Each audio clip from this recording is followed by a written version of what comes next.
Arsenal dikenal sebagai salah satu dari Big Six Premier League. Walaupun begitu, klub yang berjuluk The Gunners ini kerap membuat keputusan-keputusan yang aneh, termasuk mendatangkan pemain yang ternyata adalah seorang Lord yang akhirnya tampil melawak. Cetak Gol coba merangkum keputusan-keputusan aneh Arsenal sebagai berikut.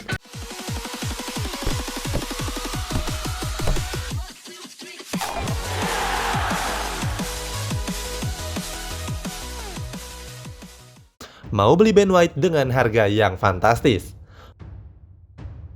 Untuk mengawali ulasan ini, ada keputusan aneh Arsenal yang terbaru terkait pembelian Ben White. Kabarnya, The Gunners akan memboyong Ben White seharga 59 juta euro atau sekitar 998 miliar rupiah. Kabarnya, pemain yang berumur 23 tahun ini sudah selangkah lagi merapat ke Stadion Emirates. Ben White bahkan tinggal melakukan tes medis setelah liburannya selesai. Dengan harga yang semahal itu, Ben White akan bergabung dalam jajaran pemain bertahan termahal di Premier League. Nilai pembelian tersebut bahkan lebih mahal dari pemain-pemain lainnya yang statusnya lebih top. Sebagai contoh, ada Aaron Wan-Bissaka yang dibeli Manchester United seharga 58 juta euro, atau Kyle Walker yang dibeli Manchester City seharga 55 juta euro. Ben White sendiri dibeli dengan harga yang fantastis setelah tampil apik membela Brighton. Dilansir dari Squawka, Ben White mencatatkan sejumlah statistik yang mengesankan. Mantan pemain Leeds United ini meraih 62 intercept di sepanjang musim 2020-2021. Jumlah tersebut menjadikan Ben White sebagai pemain ke-6 dengan jumlah intercept terbanyak di Premier League. Selain itu, Ben White juga mencatatkan 49 tackle, menjadikannya sebagai pemain ke-11 dengan tackle terbanyak di Premier League. Ben White bahkan mengungguli semua pemain Arsenal kecuali Granit Xhaka yang menorehkan 50 tackle. Walaupun begitu, harga Ben White yang nyaris 1 triliun rupiah masih dianggap kemahalan. Hal ini juga disampaikan oleh legenda Arsenal yakni Sol Campbell. Menurut Campbell, 50 juta euro bisa digunakan untuk membeli sejumlah pemain bagus daripada mendatangkan Ben White. Kita tunggu saja penampilan Ben White di Arsenal. Mempertahankan Mikel Arteta. Mikel Arteta mulai bertugas sebagai pelatih Arsenal pada musim 2019-2020 yang lalu. Saat itu, Arteta patut diapresiasi karena langsung mempersembahkan trofi Piala FA. Berikutnya, Arteta juga membawa Arsenal menjuarai trofi Community Shield. Sayang, setelah 2 pencapaian itu, skuad The Gunners seperti kembali ke setelan pabriknya. Tim yang berdomisili di kota London ini gagal bersaing di papan atas Premier League. Saat itu, mereka juga gagal melaju ke final Europa League. Arsenal dikalahkan oleh wakil Spanyol yakni Villarreal pada babak semifinal. Saat itu, skuad The Gunners harus menyerah dengan kalah agregat 3-2. Setelah rangkaian kegagalan tersebut, masa depan Arteta di kursi kepelatihan Arsenal sempat dipertanyakan.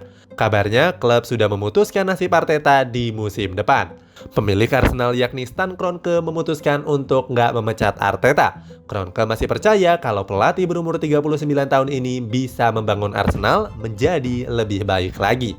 Keputusan Kroenke dalam mempertahankan Arteta mendapatkan respon negatif dari fans Arsenal sendiri. Mereka berharap kalau The Gunners akan melakukan perbaikan besar-besaran, termasuk dengan mengganti posisi Arteta ke pelatih-pelatih lain yang lebih menjanjikan. Keputusan ini juga membuat citra Kroenke di mata fans Arsenal semakin memburuk. Datangkan pemain mediocre. Arsenal memang mengalami penurunan dalam beberapa tahun terakhir. Nggak heran kalau mereka cukup aktif mendatangkan pemain baru untuk menemukan formula terbaiknya. Dibandingkan klub-klub raksasa Inggris lainnya, Arsenal cenderung jadi klub yang irit. Salah satu alasannya adalah minimnya dana transfer yang disediakan oleh manajemen klub. Akibatnya, Arsenal gagal bersaing dalam memburu pemain-pemain yang berkualitas tinggi. Apalagi mereka harus bersaing dengan klub-klub besar seperti Manchester City, Manchester United, sampai Liverpool. Di bursa transfer musim panas ini, Arsenal sempat memburu nama-nama pemain top seperti Manuel Locatelli, Andre Onana, Ben White, dan Nabil Fekir. Akan tetapi dengan dana yang terbatas membuat skuad The Gunners kesulitan untuk mendapatkan pemain-pemain incarannya. Hasilnya, Arsenal cuma bisa mendatangkan pemain-pemain yang mediocre. Pertama, ada pemain muda asal Portugal yakni Nuno Tavares. Nuno didatangkan dari Benfica dengan mahar 8 juta euro atau sekitar 137 miliar rupiah. Bek berumur 21 tahun ini merupakan pemain murni dari Akademi Benfica. Nuno Tavares menembus skuad utama Benfica pada bulan Oktober 2018 yang lalu. Selain Nuno, Arsenal juga resmi mendatangkan Albert Sambi Lokonga.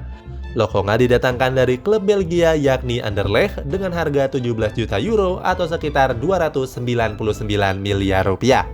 Lokonga sendiri merupakan pemain akademi Anderlecht yang menembus tim utama pada tahun 2017 yang lalu. Selain membela Anderlecht, Lokonga juga pernah dipanggil membela timnas Belgia. Nggak sengaja mendatangkan pemain Lord. Berbicara pemain Lord di Arsenal sudah pasti mengarah ke pemain yang satu ini. Ya siapa lagi kalau bukan Lord David Luiz. Pemain yang berambut kribo ini didatangkan dari Chelsea pada tahun 2019. Saat itu Arsenal menembus David Luiz dengan harga yang cukup murah yakni 9 juta euro atau sekitar 138 miliar rupiah. Harga ini cukup murah untuk pemain yang pernah jadi kapten timnas Brazil. Setelah datangkan David Luiz di jendela transfer itu, Arsenal juga memboyong sejumlah pemain lain. Mulai dari William Saliba, Gabriel Martinelli, Dani Ceballos, Nicolas Pepe, sampai Kieran Tierney. Sayangnya ekspektasi tinggi yang diberikan kepada David Luiz justru dibayar dengan kenyataan yang pahit. David Luiz dianggap tampil buruk di lini pertahanan Arsenal. Penampilannya bahkan begitu timpang dibandingkan dengan penampilannya saat masih memperkuat Arsenal. Beberapa blundernya bahkan mengakibatkan The Gunners harus kebobolan secara konyol. Gak heran kalau David Luiz dianggap sebagai salah satu pembelian gagal dari Arsenal. David Luiz bahkan jadi bahan tertawaan oleh publik sepak bola. Selain David Luiz, Arsenal juga pernah mendatangkan sejumlah pemain-pemain yang akhirnya rajin blunder.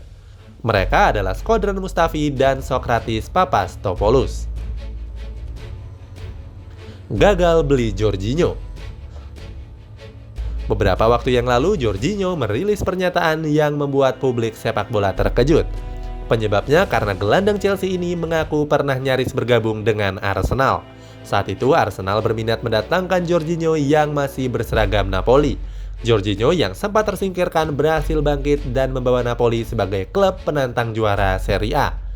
Berkat penampilan apik tersebut, Napoli mempertahankan Jorginho secara mati-matian. Sebelumnya mereka mendapatkan Jorginho dari Hellas Verona seharga 7 juta euro saja. Arsenal juga bukan klub satu-satunya yang berminat mendatangkan Jorginho. Saat itu The Gunners harus bersaing dengan raksasa Eropa lainnya termasuk Real Madrid dan Chelsea. Sayang pada akhirnya Arsenal gagal merekrut Jorginho ke Stadion Emirates. Kabarnya saat itu Jorginho cuma jadi opsi kedua, sementara Arsenal mendapatkan buruan utamanya yakni Thomas Partey. Melihat pencapaian luar biasa Jorginho saat ini sudah pasti membuat Arsenal menyesal. Seandainya mereka saat itu sukses mendaratkan Jorginho, maka hasilnya mungkin akan berbeda. Pada tahun ini, Jorginho berhasil membawa Chelsea menjuarai Liga Champions. Selain itu, Jorginho juga membawa timnas Italia menjuarai Piala Euro. Itulah sejumlah keputusan aneh yang pernah diambil oleh Arsenal. Bagaimana menurutmu? Apakah Arsenal layak dijuluki tim para dewa? Coba tulis pendapatmu di kolom komentar di bawah.